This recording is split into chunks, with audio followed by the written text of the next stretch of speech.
I'm Tracy Baxter with today's Record Newswatch. Looks like the way's been paved for the election of a new mayor in the village of Bloomingburg, now that developer Shalom Lamm has decided to give up his legal battle over challenged votes. Lamm is ending his fight against those who had challenged the residency of 121 voters in last month's election. That has projected opponent Frank Girardi, who opposes Lamm's local development projects, defeating incumbent Mayor Mark Berenson. In a statement, Lamm said he had instructed his lawyer not to stand in the way of certifying the election and that he wished Girardi good luck. Lamm owns several Bloomingburg properties and wants to build various projects to serve his Hasidic development and a private girls' school. One of the two men charged with a fatal shooting in Newburgh back in January was arraigned today on charges that include first-degree murder. The attorney for 25-year-old Daryl Daniels of Poughkeepsie filed a not guilty plea during court proceedings this morning.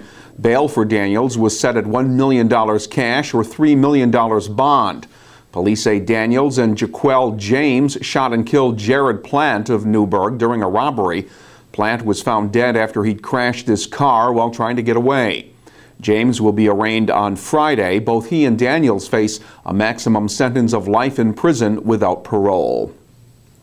A Rochester-based developer was at Monroe Woodbury High School last night, making his pitch for support to build an $850 million casino resort near the Harriman Metro North train station.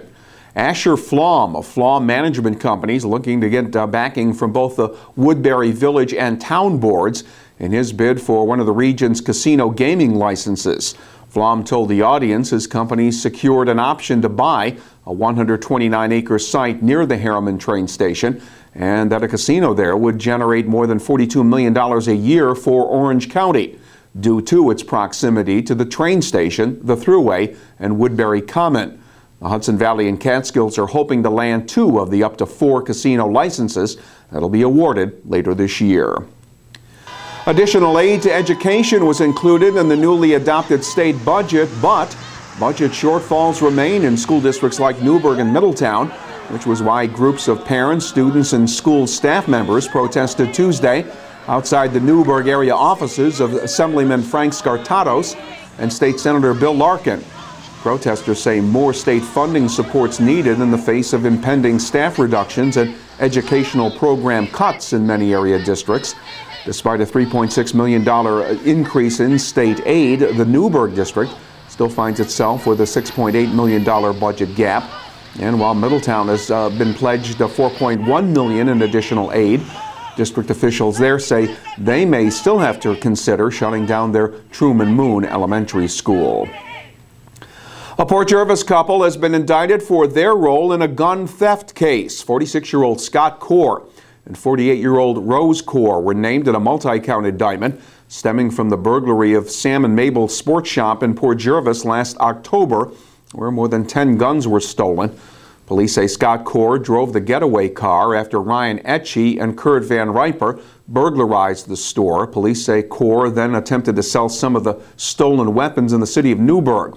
Etchie serving a 10-year prison sentence. Van Riper was awaiting sentencing. The Cores are Etchie's mother and stepfather. Both Scott and Rose Core were indicted for criminal possession of a weapon and criminal possession of a controlled substance for heroin found during the search of their home. Scott Core was also indicted for burglary and attempted criminal sale of a firearm. If convicted, both Scott and Rose Core face a sentence of between 8 and 25 years in prison, with Scott Core facing more than 15 years of consecutive prison time for the additional charges against him. She faces 57 counts of animal cruelty, but Gloria Smith disputes those charges. The 71-year-old Bethel resident was charged last week after police discovered what they say were deplorable conditions at her animal rescue operation called Benny's Buddies. Smith told Times-Herald Record reporter Leonard Sparks that she has never starved an animal and that her operation has been attempting to help already overburdened area shelters. There are so many dogs that need homes. There are so many cats that need a home that no matter how large the shelter is, they could use another building or another hand to help. They really can. And they can use finances too. That always helps. Sullivan County Sheriff's deputies say this was Smith's fifth run-in with law enforcement concerning animal cruelty complaints. Officials in the sheriff's office say they'll be asking the district attorney to take the necessary steps to revoke Benny's Buddies nonprofit status. OSHA cited a new Windsor cabinetry and countertop manufacturer with 13 workplace health and safety violations. In its report, officials with the Occupational Safety and Health Administration said Salco Kitchens Incorporated exposed its workers to fire and explosion hazards from combustible dust, along with exposure to cancerous methylene chloride, which is used in the manufacturing process. Proposed fines total more than $50,000. OSHA officials say Salco kitchen workers face both immediate and long-term health and safety hazards from the on-site conditions. Violations were discovered during an inspection last December. The company now has about 2 weeks to comply with the findings, contest them, or request a conference. Meantime, OSHA and Town of Wallkill Police have begun an investigation into an industrial accident early this morning that seriously injured a worker. Town police say 25-year-old Jose Sarraza was injured when about a dozen sections of tempered glass, each weighing about 75 pounds, fell on top of him at the business where he worked, Anthony's Custom Closets on Industrial Place. Sarraza was airlifted to St. Francis Hospital, where he was listed in stable condition. And it's their way of playing hardball. Today, Newburgh city officials began their new code violations abatement program, targeting landlords that have failed to clean up their properties. The 10 worst violators were given 21 days to clean up their garbage. 8 of them complied.